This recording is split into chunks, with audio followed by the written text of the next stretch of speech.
سب سے پہلے میں یہ شدید مذمت کرتا ہوں جو ہمارے سیکرٹری جنرل عمر ایوب صاحب کو اور سعودے میں انسداد دہشت گردی کی اپنی پیشی پر گرفتاری عبوری ہوئی تھی اور جس میں کروا سکیں تو وہ سارا کا سارا جو ہے اس جو ہے تھا اور پولیس اور ایجنسیز نے انہیں اندر نہ جانے دیا اور ایسا معلوم پڑتا تھا کہ ہاسٹیج کیا ہوا ہے اس عدالت کو، جو ہے اس کو یرغمال بنایا ہوا تھا اس عدالت کو، اور بالآخر انہوں نے عدم حاضری کی وجہ سے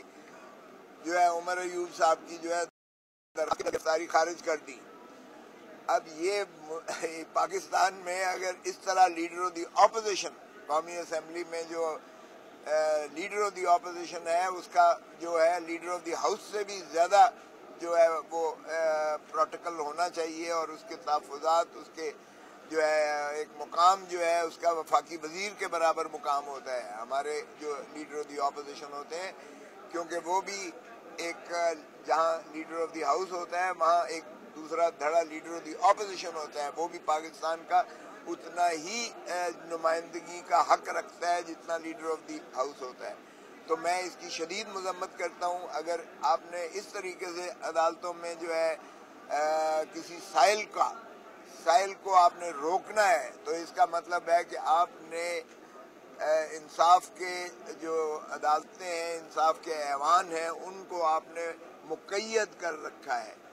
اور یہ پہلے بھی جو 6 جج صاحبان ہیں کورٹ کے، انہوں نے بھی یہی نالش کی تھی کہ یہ ایگزیکٹو اور ایجنسیز جو ہیں یہ ہمارے نظام عدل میں مداخلت کر رہی ہیں اور ہمیں یہ جو ہے فری اینڈ فیئر جو ہے جسٹس دینے سے یہ ہمیں روکے ہوئے ہیں، ہمیں مانے کیے ہوئے ہیں۔ اور ہم نے دیکھا کہ کس طریقے سے جو سزائیں کی گئی تھیں عمران خان صاحب کو، وہ کس طریقے سے عدالتوں میں جب بالا عدالت میں آئی تو ان کو کس طریقے سے اٹھا کے باہر پھینک دیا گیا اور ان کو بری کر دیا گیا یا ان کو ضمانت پر رہا کر دیا گیا۔ اب بھی اگر ہمارا یہ سمجھتے ہیں کہ لیڈر آف دی اپوزیشن ہے یا جو مخالف جماعت کے ایم این ایز یا پارلیمنٹیرینز ہیں ان کو اسی میں الجھائے رکھیں گے اور وہ اپنی ضمانتوں کے لیے ہی بھاگتے پھریں گے کہ پہلے ایک آپ نے عدم پیروی میں خارج کروائی، پھر وہ ہائی کورٹ میں جائے، ہائی کورٹ پھر اسے ریمانڈ کرے اور پھر جو ہے دہشت گردی یا انسداد دہشت گردی کی عدالت میں پھر وہی ہو، تو میں سمجھتا ہوں کہ یہ قابل مذمت ہے۔ سارے اخباروں نے اور سارے ٹیلی ویژن نے کل دکھایا کہ کس طریقے سے عمر ایوب صاحب جو ہے وہ عدالت کا چکر لگا رہے تھے اور انہیں جو ہے وکلاء کے ساتھ جانے سے بھی انہیں روک دیا گیا تھا۔ تو میں اس کی شدید مذمت کرتا ہوں۔ اس طرح پاکستان میں اور جہاں آئین کی بالادستی کو مسلم ہونا چاہیے، جہاں عدلیہ ایک ستون ہے، ریاست کا عدلیہ ستون ہے، وہاں اس طریقے سے جو ہے ایجنسیز یا پولیس کا جو ہے گھیراؤ کر وہ ہاسٹیج رکھ کے اور کسی کی جو ہے وہ اس کی ایکسیس ٹو جسٹس سے مانے کرنا، یہ پہلے بھی ہم دیکھ چکے ہیں کہ عمران خان صاحب کو جب 9 مئی کو جب انہیں اسلام آباد کی بایو میٹرک کے کمرے سے جہاں وہ بایو میٹرک فیل ہو کر عدالت میں ساتھ لگے اور اس کی سنوائی ہو سکے، وہاں بھی انہوں نے ان کو گرفتار کیا تھا عمران خان صاحب کو، اور پھر سپریم کورٹ نے 11 تاریخ کو ان کی اس گرفتاری کو کالعدم قرار دیا اور انہوں نے کہا اس طرح سے کے راستے میں حائل ہونا، رکاوٹیں قائم کرنا یہ آئین کے متصادم ہے،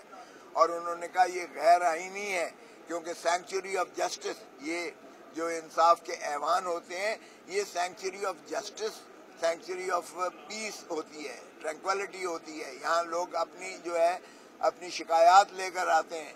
اگر ان کی شکایات کا ان کو مانے کر دیا جائے تو پھر اس کا مطلب ہے آپ ایک سوسائٹی کو آپ فری فار آل لے کر جا رہے ہیں، پھر لوگ عدالتوں میں جانے کی بجائے اپنے تئیں وہ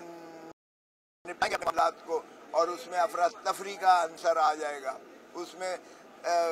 جو ہے لڑائی جھگڑے کا عنصر آ جائے گا اور یہ پرامن سوسائٹی کا سارا جو ہے نظام یہ ختم ہو جائے گا۔ تو میں سمجھتا ہوں یہ جتنی اس کی مذمت کی جائے اتنی ہی اس کی کم ہے، تو اس لیے ہم اس کی شدید مذمت کرتے ہیں۔ اسی طرح اگر آپ دیکھیں تو یہ جو ڈیفیمیشن لا جس کو ایک ایکٹنگ گورنر نے، اب دیکھیں کیسے ہو رہا ہے۔ میں خود گورنر رہا ہوں، اب جب یہ اسپیکر صاحب اس وقت، اب پیپلز پارٹی بھی احتجاج کناں ہے اور ان کے گورنر سردار سلیم صاحب اس کو بالکل نہیں منظور کر رہے تھے، نہیں اپروو کر رہے تھے۔ ان کا اوپنلی جو ہے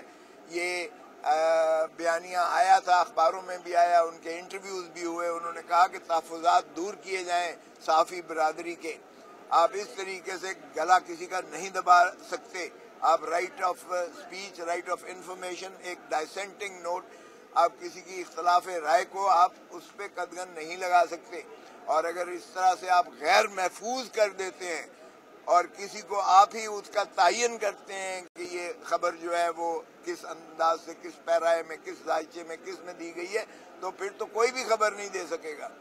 اور اس لیے کہ معیار آپ نے اپنے پاس رکھ لیا ہے۔ تو یہ ڈیفیمیشن لا جو ہے یہ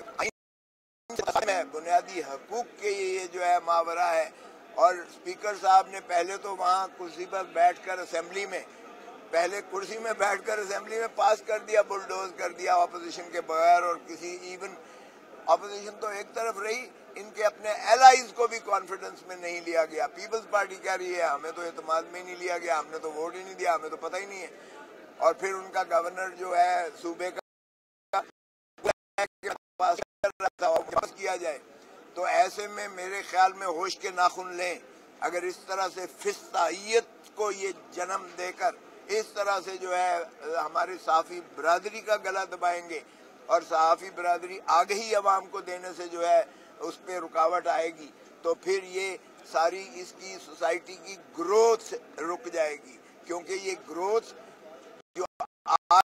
انحطاط ہے بدقسمتی سے اس لیے ہے کہ ہم نے قدغنیں لگا دی، ذہنوں پر زنگ بٹھا دیے ہم نے، اور اسی لیے ہم تنزلی کی طرف جا رہے ہیں بجائے اس کے کہ ہم ترقی اور ترویج کی طرف جائیں۔ اور ترقی اور ترویج اور اچھی نہجیں تبھی نکلتی ہیں جب آپ اپوزیشن کو جو ہے بولنے دیتے ہو، جب آپ ایک اختلافی رائے کو آپ سنتے ہو اور اچھی چیزوں کو اپناتے ہو، اور ان کا بھی جو ہے دخل عمل ہوتا ہے۔ اسی لیے اسٹیک ہولڈر سب سے بڑے جو ہیں آپ صحافی برادری ہے، اور صحافی برادری مکمل طور پر اس حد تک عزت کے قانون پر جو ہے اپنا تحفظ کر رہی ہے۔ تو خدا را آپ ایسا قانون مت ہو، اور ان کی بھی پذیرائی نہ ہو جو بنیادی طور پر اس سے منسلک ہیں، جس طرح کے صحافی برادری ہے۔ اور اسی طرح پاکستان کے عوام کو آپ ان کا گلا اس طرح سے دبا نہیں سکتے ہیں، کیونکہ یہ بنیادی حقوق کے متصادم ہے۔ اور اسی طرح آپ نے جو دوسرا ایک آرڈیننس ایشو کیا ہے، جس میں آپ نے جو ہے وہ ریٹائرڈ ججز کو آپ نے ٹریبونل بنانا جو ہے انڈیا دیا ہے، اور جس میں ہم نے دیکھا کہ الیکشن کمیشن آف پاکستان جو آپ کی باندی اور لونڈی ہے، جس نے سارا یہ فسانہ اور فساد کی جڑ ہے، آپ نے اسلام آباد سے انہوں نے الیکشن کمیشن نے جو تینوں نشستیں تھیں جو مسلم لیگ نون ہاری ہوئی تھی اور پاکستان تحریک انصاف جیتی ہوئی تھی، جن کی پٹیشنز پر کئی تاریخیں پڑ چکی، کئی سماعتیں ہو چکی، اور انہوں نے کیا کہا تھا الیکشن ٹرائیبونل نے اسلام آباد کی کہ بھائی فارم 45 اور فارم 47 آ کے آپ پیش کرو اور آپ آ کے جواب دہی کرو، اور وہ جواب نہ صرف الیکشن کمیشن نے دینے سے اعتراض کیا، بلکہ ان کینڈیڈیٹس نے بھی جو جتائے گئے تھے فارم 47 کی پیداوار تھی، اور اس پر ہم نے دیکھا کہ الٹا ہائی کورٹ کے سٹنگ جج کو، یعنی یہ تضحیق ہے ہائی کورٹ کے سٹنگ جج کی کہ آپ ان سے اٹھا کر اور ان پہ عدم اعتماد ظاہر کر ان کی جو ہے مقدمات کسی اور ٹریبونل کے پاس بھیجیں، اور اس کی جو ہے بلنٹ کر دیا، بلاک کر دیا، کیونکہ آپ کے کالے کرتوت واضح ہو جاتے، کیونکہ آپ کے فارم 45 اور فارم 46 پہ یہ پی ٹی آئی جیتی ہوئی تھی کہ تم ہارے ہوئے ہو، میڈم ڈاکٹر یاسمین سے تم ہارے ہوئے ہو، اور باتیں ایسے بیٹھ کے کرتے ہو جیسے پاکستان کے بادشاہ سلامت ہی تم ہو، اور پھر اسی طرح دیکھیں خواجہ آصف کو بڑی ماشاءاللہ ببنگ دول اسمبلی میں تو کہتے تھے کوئی حیا ہوتی ہے کوئی شرم ہوتی ہے. میں انہی کے الفاظ دہراتا ہوں, کوئی حیا ہوتی ہے کوئی شرم ہوتی ہے کہ آپ جو ہے رخسانہ ڈار سے ہارے ہوئے ہو اور آپ جو ہے ماشاءاللہ نہ صرف یہ کہ جیت کے آپ بیٹھے ہوئے ہو فارم 47 کی توسط سے اسمبلی میں بیٹھے ہو, بلکہ آپ کابینہ کے حصہ ہو اور اہم ترین وزارت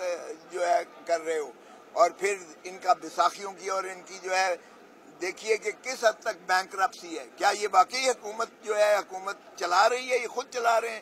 جہاں ہر چیز کی ان کو بیساکھی کی ضرورت ہوتی ہے, ہر چیز میں یہ آرمی چیف کو ساتھ لے کے جاتے ہیں. اب چائنا میں بھی آرمی چیف صاحب کا کیا تعلق تھا کہ چائنا میں اس کا مطلب ہے یہ دکھایا آپ نے کہ ڈی فیکٹو وزیر اعظم جو ہے وہ آرمی چیف ہے اور آپ اس کی جو ہے اردل میں آپ جو ہے وہاں گئے ہوئے ہو, اس کی وہ دستے میں گئے ہوئے ہو اس کے. تو یہ اس طرح سے اگر آپ نے جمہوریت چلانی ہے, اس طرف سے آپ نے سمجھتے ہیں کہ آئین کی بالادستی ہوگی, اس طرح سے آپ سمجھتے ہیں کہ خائف کر کے لوگوں کو غلامی کی دہلیز میں دھکیل دیں گے, تو میں سمجھتا ہوں کہ پاکستان آج جو ہے جس مرحلے پر کھڑا ہوا ہے عوام کو آگے ہی بہت زیادہ ہے ماشاءاللہ, اور عوام اس چیز سے اور زیادہ متنفر ہو رہے ہیں. خدا را مت دہرائیے 1971 کا سانحے کو کہ آپ دھتکارے آپ لوگوں کے مینڈیٹ کو اس طریقے سے آپ جو ہے اپنے پاؤں کے تلے رونتے چلے جائیں اور ہارے ہوئے کو جتا دیں, اور جتنے ہارے ہوئے کو جو ہے آپ حکومتیں میں ان کے ایوانوں میں لا کے تو مسلط کر دیں. یہ غلامی پاکستان کی عوام تسلیم نہیں کرے گی. اور ابھی بجٹ کا دیکھ رہے ہیں آپ, بجٹ جس طریقے سے یہ بنانے کی کوشش کر رہے ہیں, یہ پھر عوام پر جو ہے سونامی, یہ جو مہنگائی کا سونامی ایک ایسا بڑا طوفان آئے گا کہ آپ دیکھیں گے کہ لوگ کس طرح سے پھر اس میں بلک کر برہم ہو کر اور احتجاج کرتے ہیں. پھر آپ روک نہیں سکیں گے, جب یہ لوگ سڑکوں پر آ جائیں گے تو آپ روک نہیں پائیں گے. تو اس لیے میرے خیال میں آپ بہتر ہے کہ آپ سیاسی مفاہمت کی طرف جائیں. آپ جو ہے یہ جو آپ نے ماشاءاللہ غلطیاں کی ہیں ان کو تسلیم کریں, قوم سے جو لوگ منتخب ہوئے ہیں ان کو اقتدار سونپیں تاکہ وہ اس ملک کی حکمرانی کا ملکیت لے کر اور عوام کو وہ سہولتیں دے اور عوام جو ہے پھلے پھولے اور اس ملک میں جمہوریت اور آئین کی بالادستی ہو. Thank you sir. حلقہ 190 اکاڑا میں رب دستہ ڈپٹی جنرل سیکرٹری PTI. ماشاء اللہ.